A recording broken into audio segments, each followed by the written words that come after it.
A real stethoscope cannot be purchased using money. Of course, you might buy one, but it wouldn't be of any use unless you have the passion, the love for the profession, and an infinite love for humanity.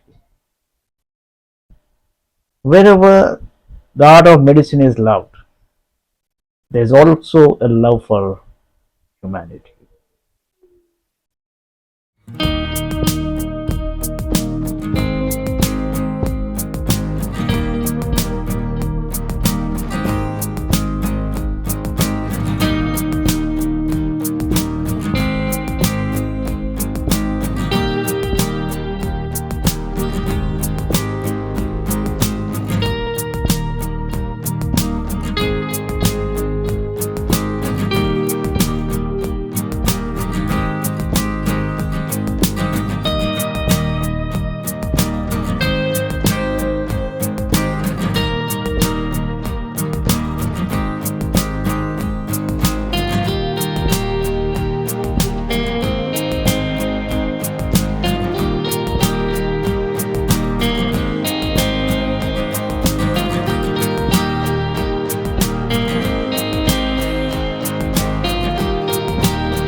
In this concluding part, Dr. Nori Dattatreyudu says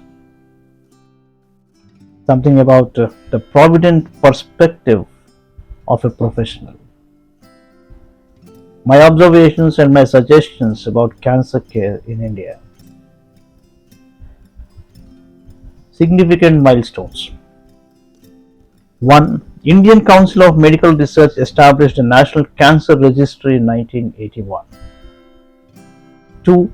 With initial support from Tata Memorial Trust, the National Cancer Grid was established in 2012 and 12 with 56 member institutions, and with membership increasing to 250 in 2021.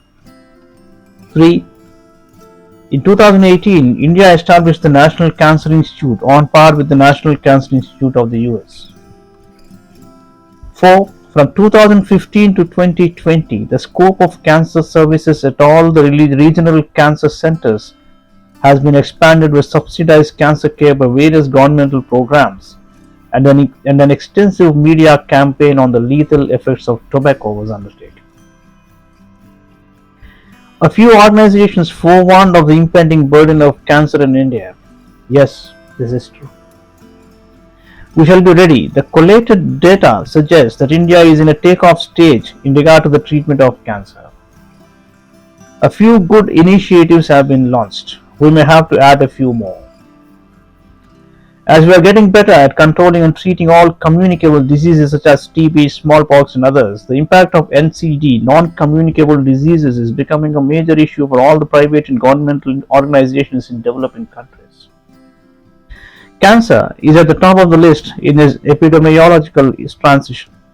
Unless we develop innovative strategies to prevent or mitigate cancer through health education, to detect cancer with precision screening techniques, and to treat it with advanced techniques, we are heading towards increasing incidences of death from cancer. In India, currently about 1,300 to 1,500 people are dying every day due to cancer, and over 200 to 300 women are dying daily due to cervical cancer. As my mentor, Dr. Kotmi, head of the International Cancer Organization in Stockholm, once observed, cancer deaths of female heads of household have a great impact on the long-term sustainability of families. In India, we witnessed an alarming increase in breast and cervical cancer occurrences over the past decade. More troubling is the age at which women are developing these cancers, younger women from 35 to 45 years old. There are regional variations in cancer incidence in India because of environmental, socio-economic, and lifestyle factors. All of these are in addition to genetic predispositions to the disease. For example, esophageal cancer is more rampant in the northeastern states of India due to excessive tobacco consumption. In West Bengal, the lung and bladder cancers are more prevalent. In the south and the coastal areas, the spicy food habits induce more stomach cancers caused by Helicobacter pylori. In Goa, colon cancer is the result of red meat and alcohol consumption.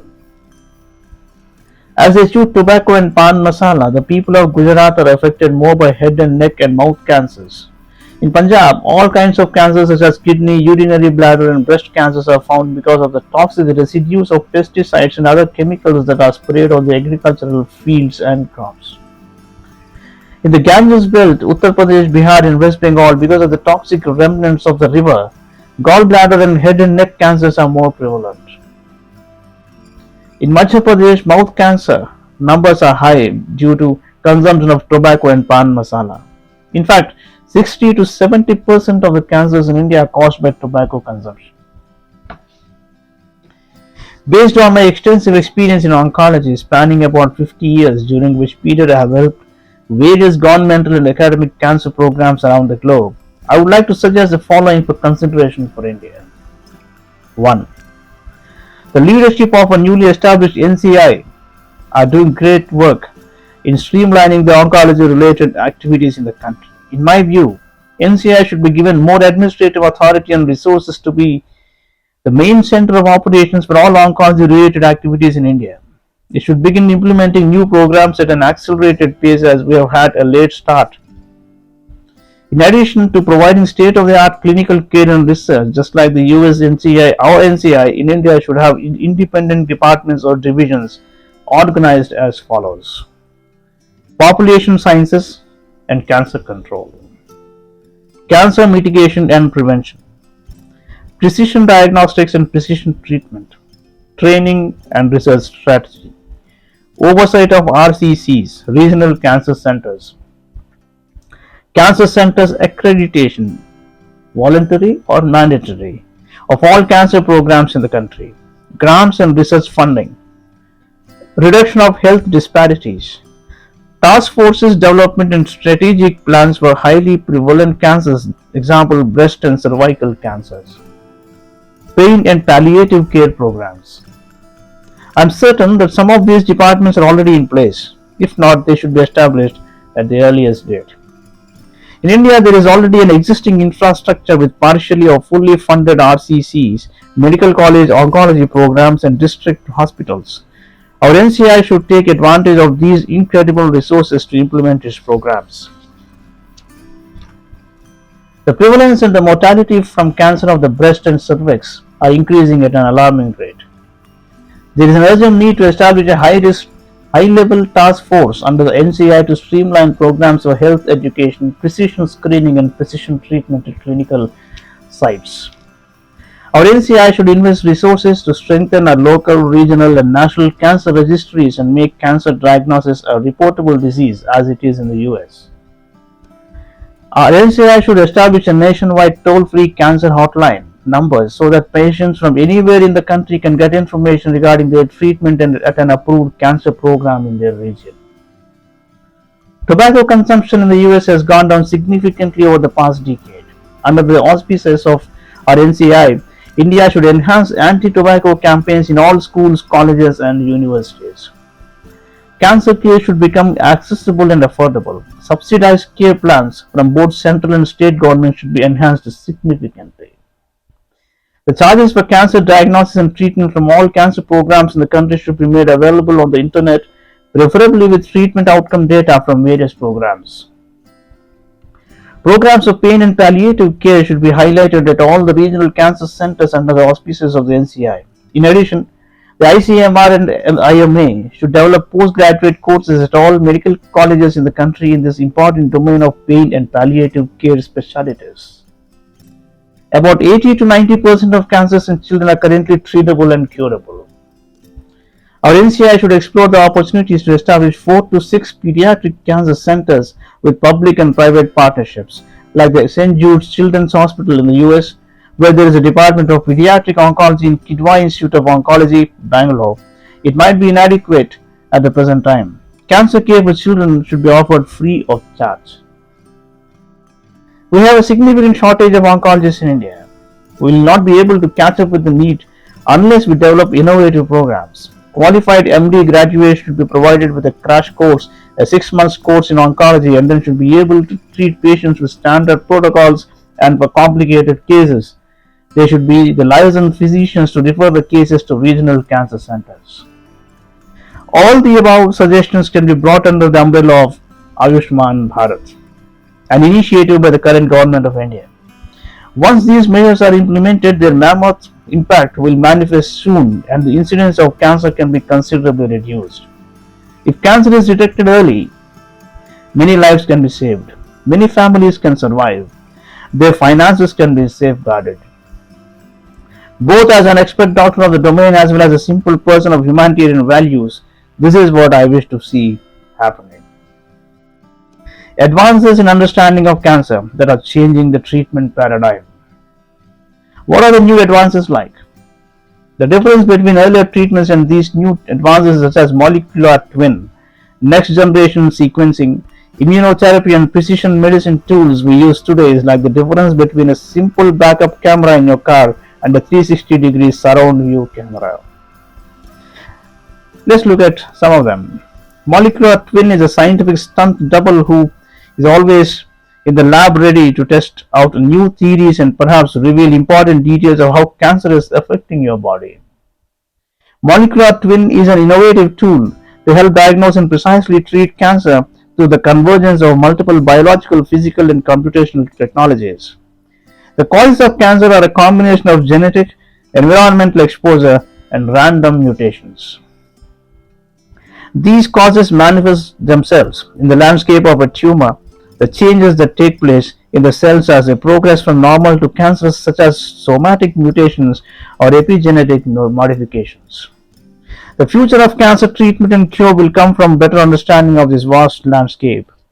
A number of unaddressed questions will get answered with this knowledge, such as how do biomarkers for cancer change over time and in response to treatment?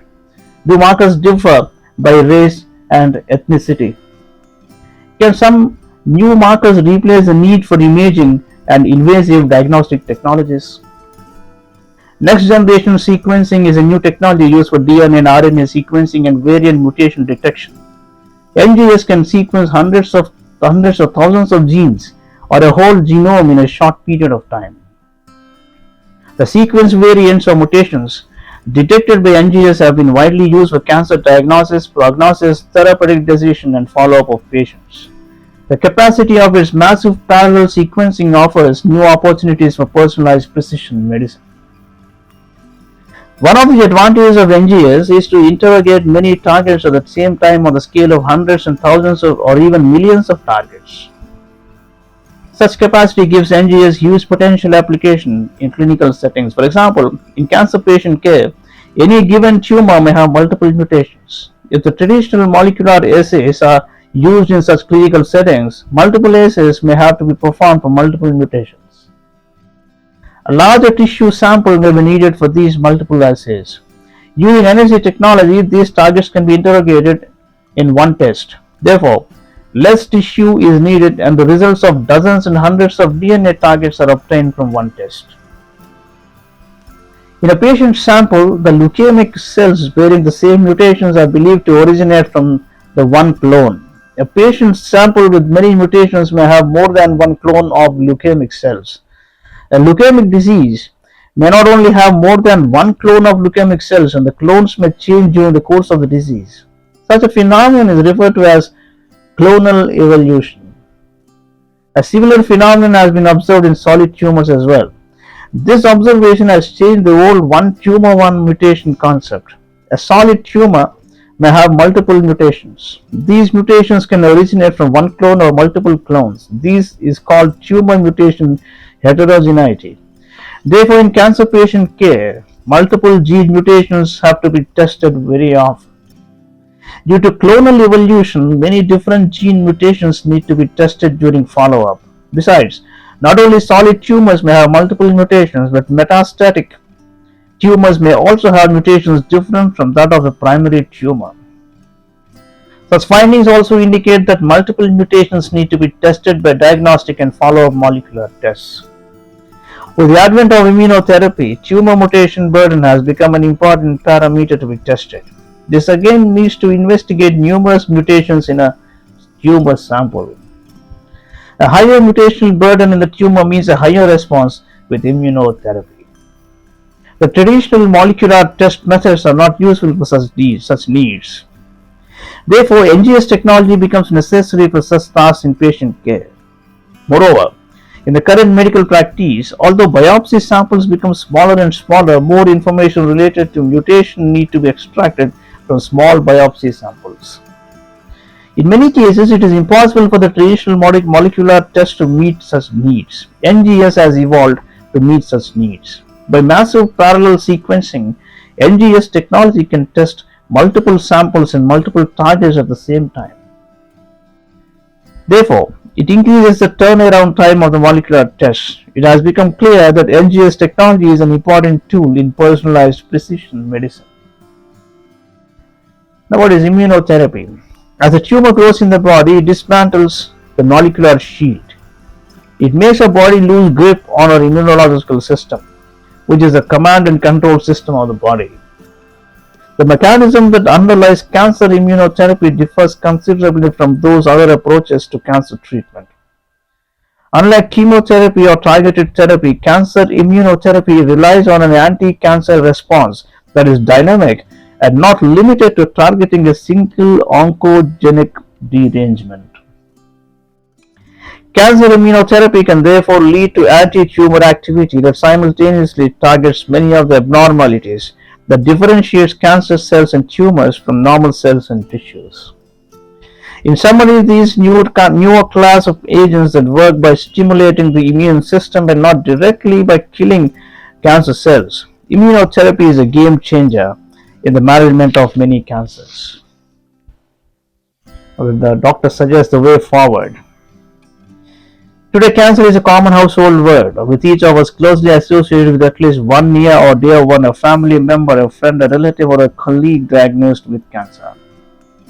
In India, there is also a perception that the incidence of cancer is on the increase, and that perhaps with the advances in technology and cancer being diagnosed at an early stage, the myths associated with cancer may vanish. Pap testing and mammography in US have contributed to more than 70% decrease in cervical cancer mortality since 1969 and a 42% decline in breast cancer mortality since 1989. According to the American Cancer Society 2022 reports, a substantial proportion of cancers could be prevented, including all cancers caused by tobacco use and other unhealthy behaviors. At least 45% of newly diagnosed cancers in the US, about 8,05,600 cases, are potentially avoidable. The same is true in India. Globocan estimates that by 2025 there will be a substantial increase in cancer cases from 12.3 million to 19.3 million cases. 50% of these will be in developing countries, with India contributing to 8 to 10% of the cases. The Globocan focus on combating cancer needs to be on cancer awareness, early detection, diagnosis, and availability and affordability of treatment in all cancers. The amazing aspect of the human genome is the minimal variation in DNA sequence in the genome of different individuals. Of the 3.2 billion bases, roughly 99.9% are identical between two individuals. It is the remaining tiny fraction of the genome, 0.1%, that makes a person unique. The small amount of genetic variation determines key attributes which determine the individual's chances of developing cancer and their response to treatment. One's chances of getting cancer are affected by the lifestyle choices made. Simple lifestyle changes can make a profound difference. Simple lifestyle changes can make a profound difference. 1. Listen to your body. Listen to your body for any unusual signs and symptoms. Any lumps, persistent cough, fever, swelling, irregular bowel habits, bleeding, etc. Do not ignore them and seek medical attention. 2. Inquire about your family history with cancer and take appropriate early diagnostic interventions if there is a strong history of breast, ovary, endometrial, or prostate cancer. 3. Tobacco consumption in any form can initiate and promote cancer. Also, alcohol consumption and consumption of fried and preserved foods. Tobacco consumption can cause lung, mouth, throat, laryngeal, pancreatic, bladder, cervical, and kidney cancers. 4. Eat a healthy diet. To reduce the risk of developing cancer, eat plenty of fruits, vegetables, and greens. Avoid obesity. Consume alcohol in moderation to minimize the risk of breast, colon, lung, kidney, and liver cancers. Limit processed foods. Maintain a healthy weight and be physically active. Doing so lowers the risk of breast, prostate, lung, colon, and kidney cancers. Activities can be as simple as a 30-minute walk each day. Protect yourself from excessive exposure to sunlight. Get vaccinated for hepatitis B to prevent liver cancer and with the HPV vaccine to prevent cervical cancer. Avoid risky behavior in all activities of life. Also practice safe sex. Get regular medical checkups, perform self-examination, and get regular follow-up screening for breast, prostate, lung, liver, and colon. Avoid exposure to environmental toxins such as pesticides, herbicides, and other chemicals. Take appropriate safety precautions while using them, such as wearing gloves and face masks, etc. The fear of cancer can be overcome only by knowledge. It is in the journey of discovery, invention, and innovation in cancer treatment that we conquer new frontiers of knowledge and come to know new solutions. As the Sanskrit adage goes, Nahi jnanena sadrusham. Knowledge has no parallel.